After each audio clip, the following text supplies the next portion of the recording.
J'ai appris que j'avais occupé la première place au plan national pour le baccalauréat. Je dois avouer que dans un premier temps, je suis resté sans voix. Sans voix, j'étais traversé par un lot d'émotions d'une rare intensité. Je dirais qu'elle se rapprochait d'un mélange de joie, de fierté.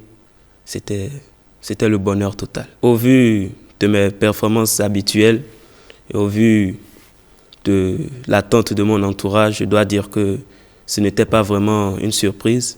C'était un réel objectif pour moi lorsque j'allais au baccalauréat d'occuper cette première place ou au moins l'une des 3 premières. Donc, ce n'était pas vraiment une surprise, mais lorsque je l'ai appris, c'est quand même demeuré un moment exceptionnel.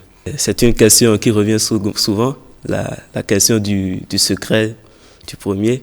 Je ne saurais répondre vraiment en vous disant que j'ai un secret. Je me contente juste d'étudier à fond, de travailler, savoir que lorsqu'il est temps d'étudier, je dois laisser place à rien d'autre.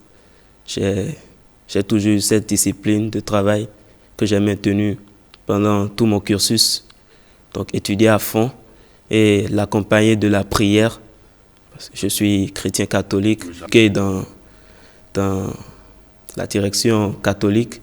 Et donc la prière qui a été le complément à mon travail, c'est la clé de la réussite, je dirais. J'ai eu des répétiteurs à la maison. Au début, c'était plus pour préparer l'année, c'est-à-dire c'était juste avant la rentrée, au mois d'août, pour prendre un peu d'avance sur les cours afin de faciliter le démarrage de l'année scolaire.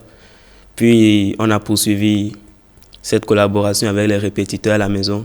Je tiens aussi à féliciter la 2e et le 3e du Bénin parce qu'ils ont également eu de très bons résultats. Et pour ceux qui ne l'ont pas eu cette année ou qui envisagent de l'avoir, je leur dirais de toujours garder en tête que tout est possible.